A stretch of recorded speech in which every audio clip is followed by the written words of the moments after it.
A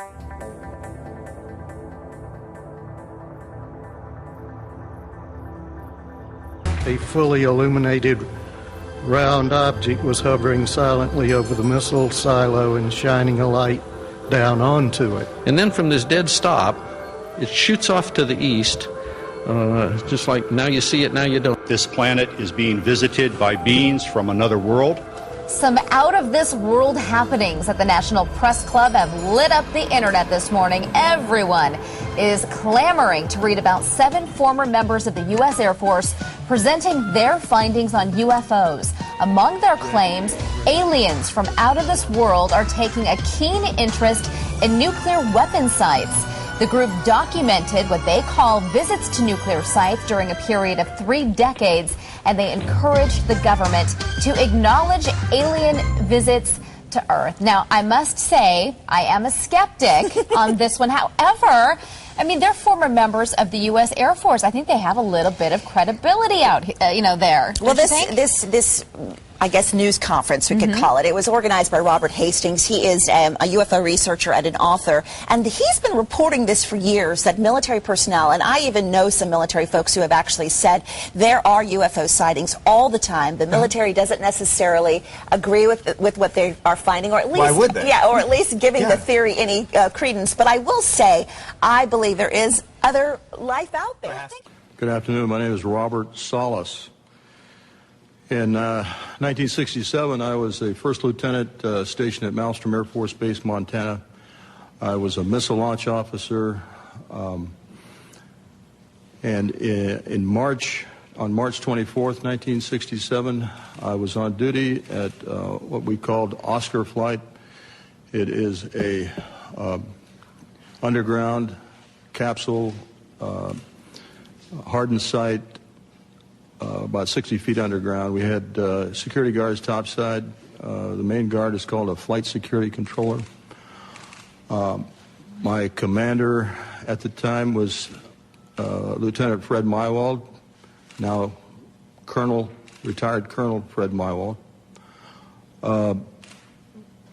Sometime in the evening hours on March 24th, I received a call from one of my topside guards, the flight security controller, stating that they had been observing strange lights in the sky, making odd maneuvers, and wanted to report it.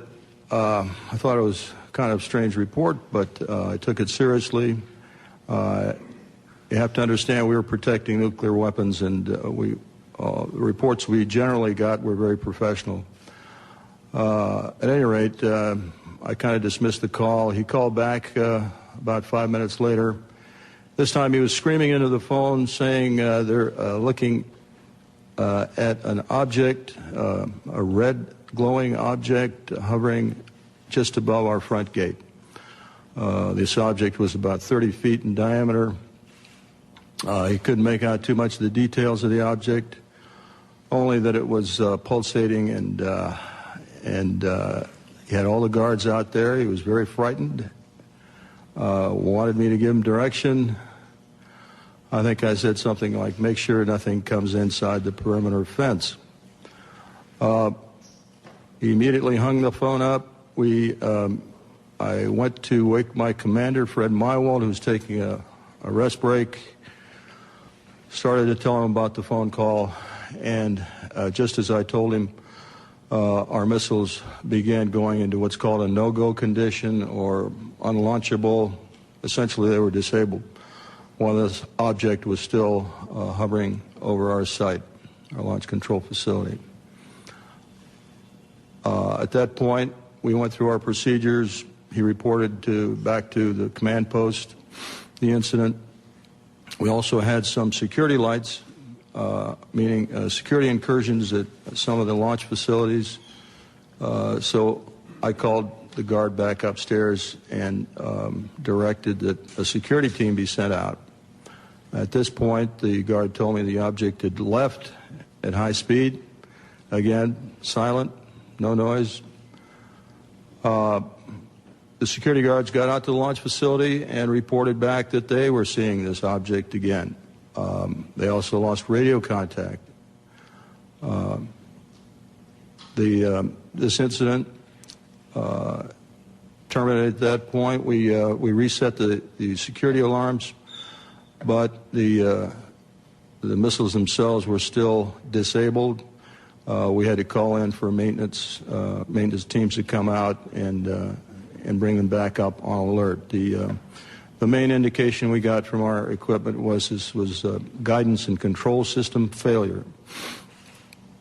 I want to emphasize that the security people upstairs had no control authority over. They had no equipment up there, no ability to affect any kind of system shutdown on our missiles. All the control systems were underground. We were relieved the next morning. I reported back to the command post, the base, Malmstrom, reported to our squadron commander. He was white as a sheet, didn't know how to explain the event. I asked him specifically if it could have been an Air Force exercise, and he assured me that it was not an Air Force exercise. There was also a member of the Air Force Office of Special Investigations in the room. He ordered us to not ever talk about this. I even signed a non-disclosure statement to that effect.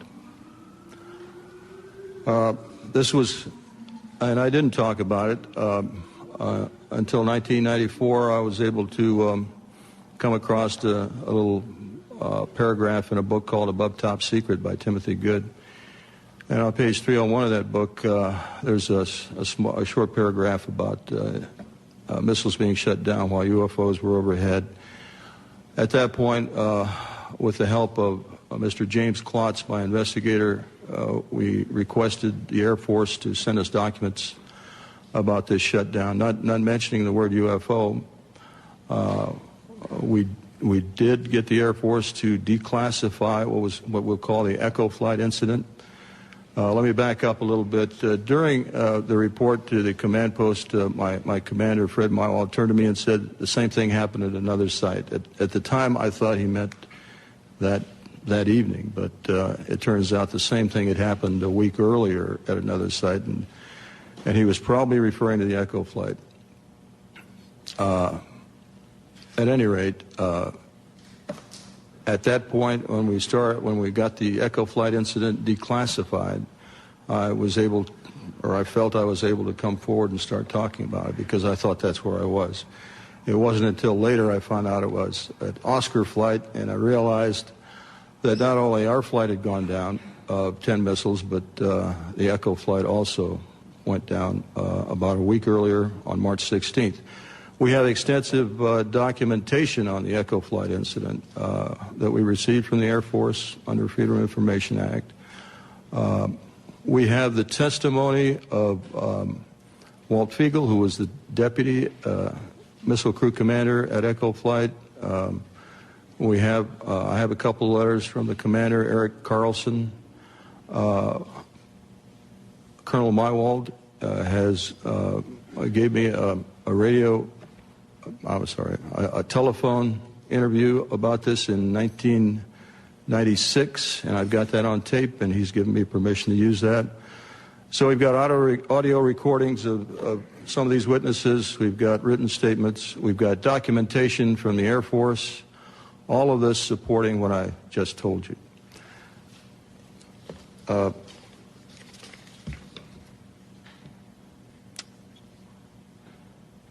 I'll have more to say a little bit later about where I think we should go from here, but right now I'll turn it over to the next speaker.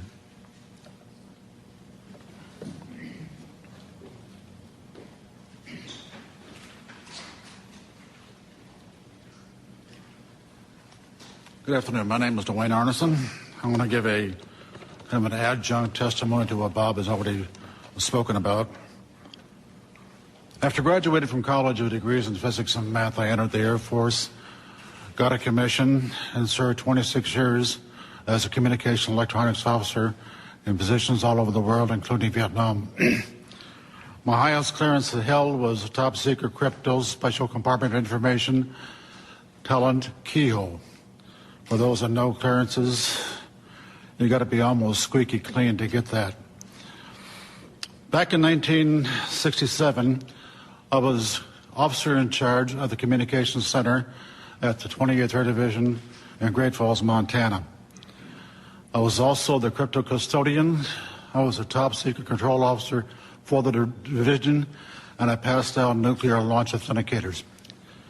In March of that particular year, I can clearly recall a message coming through my communications center which basically said what Bob has already talked about, that a UFO did in fact shut down several missile silos in Montana. Not being a missile type, I didn't know Oscar flight from Echo flight, so I couldn't relate to any of those details. But the fact was that missiles were shut down by them. Later on, in mid-70s, about 1975, I was commander of a radar site in Maine, which was adjacent to Loring Air Force Base. Periodically, my security cop and I met with the SAC security police. And on two occasions that I can recall distinctly, they told us that UFOs were seen over the nuclear weapons storage areas at Loring Air Force Base, which was a SAC bomber base, as some of you may well know. I don't know what the details were. I don't know if any nukes were damaged or deactivated. I never saw a report on that, so I really can't say. That is history. After retiring from the Air Force, I went to work for Boeing as a computer systems analyst. Bob didn't mention this, but one of my first supervisors at Boeing was Robert Kaminsky. He has since passed away. He was the engineer selected by Boeing to go out and investigate the UFOs, the missiles that were shut down. He living close by where I lived in Washington State. We got together frequently on Saturday to discuss UFOs and other topics. And he says, Arnie, those things were perfectly clean, and they did not go down by themselves. He then went on to say that halfway through the investigation, the Air Force sent Boeing a message which said, stop the investigation and do not, repeat, do not send us a report. He told me that personally on 2 or 3 different occasions, and no hesitation at all. In conclusion, I've studied UFOs for over 60 years, believe it or not, and I am convinced that somebody out there is trying to send us a message. From the National Press Club in Washington, D.C., this is Rewind. Over the course of 5 days of the citizen hearing on disclosure, witnesses gave compelling personal testimony about the existence of extraterrestrials to a panel of former members of the United States Congress. On the Launch Control Council, which showed that all missiles were off alert and unlaunchable. We had never seen such a thing before.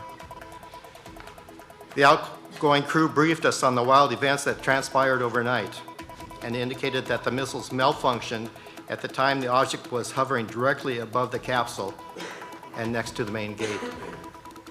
All Minuteman nuclear missile site alarms in our wing had sounded simultaneously. Many security police and security alert teams reported seeing the strange lights, which Gray and I saw, and they too lost radio communication and vehicle power. You know what I think? Gray asked. I think it was a UFO. In addition, the unidentified objects displayed the physical and flight characteristics that no known aircraft type could achieve then or now. Therefore, I have concluded these objects were non-terrestrial in origin. It happens in 1967 at Malmstrom Air Force Base in Montana. Nick is on his way to meet a key witness to the event. Robert Sala served 7 years in the Air Force, rising to the rank of captain. So tell me what happened. March 24th, 1967, I and my commander, Fred Mywall, were on duty in Roy, Montana. The men are stationed in the missile launch bunker, 60 feet below ground. We had control of 10 nuclear missiles. The Minuteman I.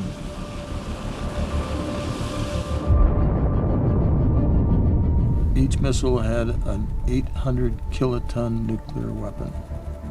Missile 1. If ordered, it's Salas's job to launch the warheads. I was on alert status. In other words, my commander, Fred, was taking a little nap break.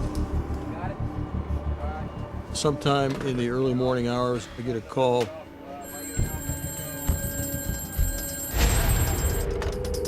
Dallas.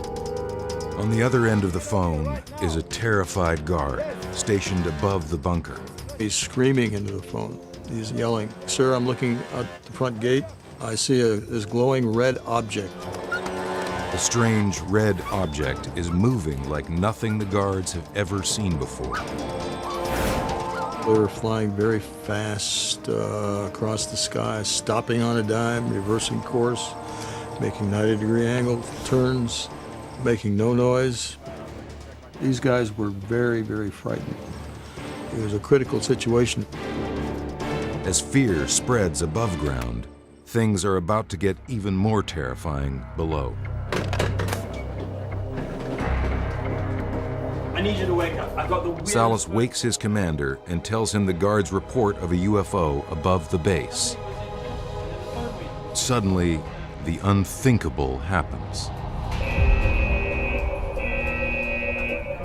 The lights turn from green to red. In other words, red meaning unlaunchable. Everything went red. All 10 missiles were disabled, every single one of them. So what does that mean? It means if we were given the order and if we had to go through our launch procedures, they couldn't be launched. This was an inexplicable situation. With the missiles down, America's nuclear shield is compromised. What was going through your mind when all this was happening? You know, I'm thinking we're under some sort of an attack. As Salas and his commander desperately try to get their missiles back online, they learn that a week earlier, another missile launch crew at Malmstrom Base reported seeing the same strange lights. And seconds later, their nuclear warheads also go offline. All 10 of their missiles went down while a UFO was overhead. All 10 of our missiles went down. UFO was immediately over our facility. What did you think when you found out that this had happened not once, but twice? These were the most sophisticated weapons we had, and so it was worrying that something very unknown, very unusual, very strange could disable them. Is this a coordinated attack by the same unidentified craft? Give us a reading on each one of them! In both cases, the weapons are out of action for nearly 24 hours. We did our chance. There's no way! So what did shut down the nuclear missiles at Malmstrom Air Base? And why? This was extraterrestrial in nature. I honestly believe that.